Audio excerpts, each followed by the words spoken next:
Hello and welcome to the One Blank Nation broadcast.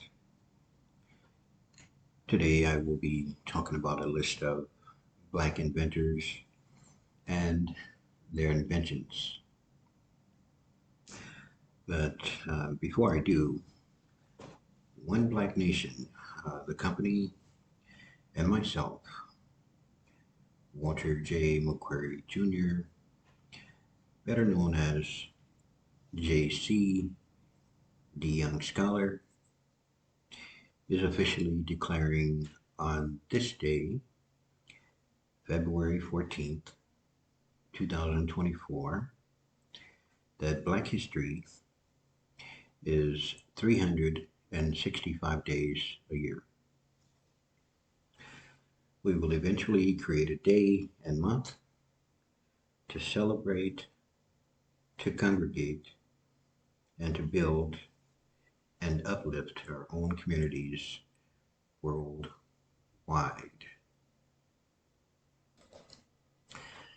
To start with, we'll start with Otis Wakin. That's Wakin. He actually owned 26 patents, the most famous being the pacemaker.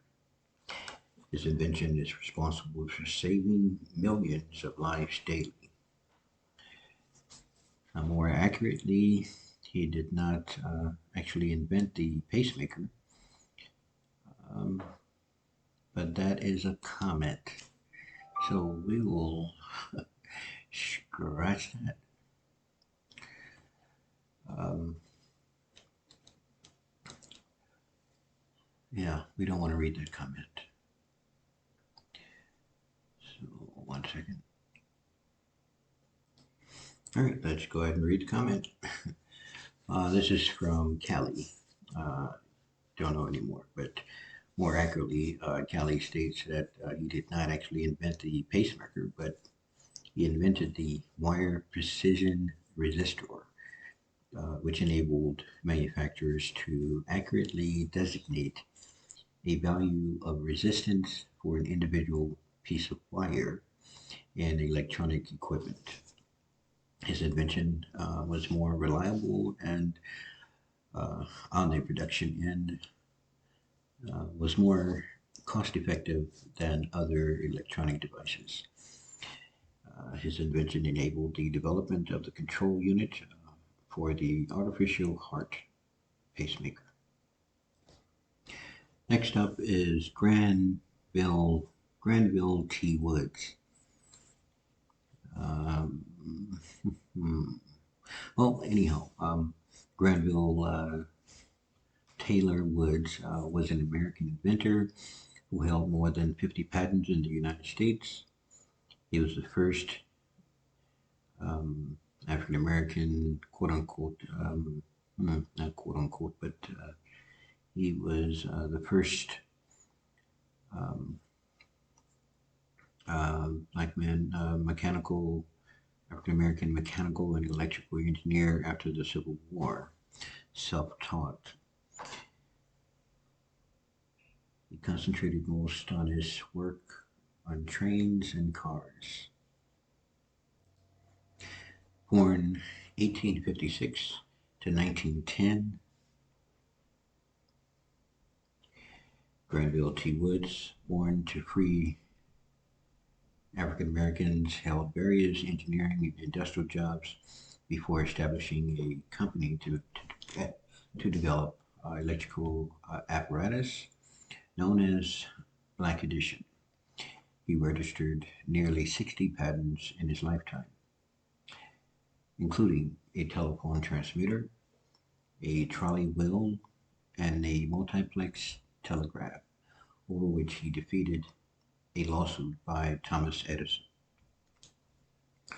Born in Columbia, Ohio on April 23rd, 1856, Woods received little schooling as a young man and in his early teens took up a variety of jobs, including as a railroad engineer in a railroad machine shop, as an engineer on a British ship in a steel mill, and as a railroad worker.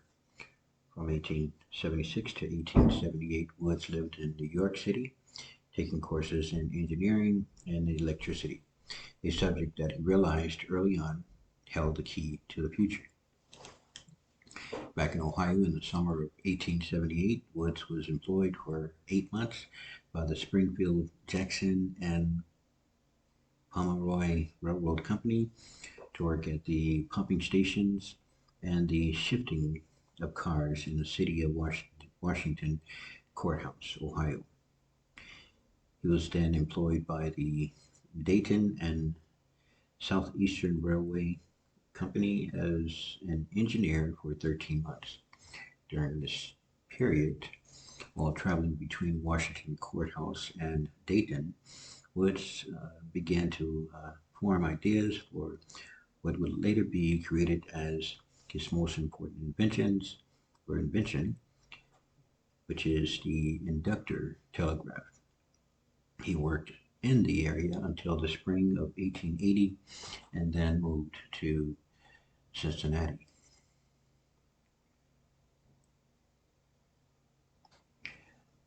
Living in Cincinnati, Woods eventually set up his own company to develop, manufacture, and sell electrical apparatus, and in 1889 he filed for his first patent for an improved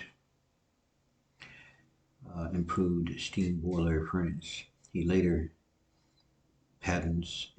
later patents were mainly for electrical devices, including his second invention, an improved telephone transmitter. What I wanted to basically make note of is this. He was born in 1856 and subsequently passed in 1910. My point is that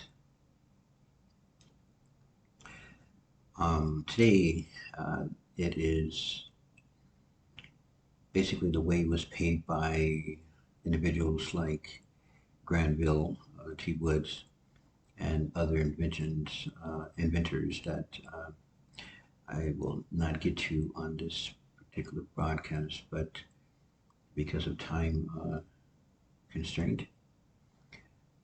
But I want you to take a look at and take note of what he accomplished long, long ago. Times were even tougher then than now. So my point is that we have no excuse today, despite what we may or may not go through or have been through. He even created his own company and flourished with it. So One Black Nation is looking to do the same, and that is not create my company. I've already done that, but I want individuals to believe in themselves and put in the hard work to accomplish what you need to accomplish and pursue whatever you want to pursue. Again, this is, as we have declared this day, February 14th, 2024, that Black History is 365 days a year. So thanks for your time, and before you go, or even before, please hit the thumbs up button and subscribe. I will add more and more Black inventors. This would be a continuation of this particular broadcast here. And once again, I want to thank you for your time, for at least listening and getting through the entire 14 minutes. Thanks again. Be blessed.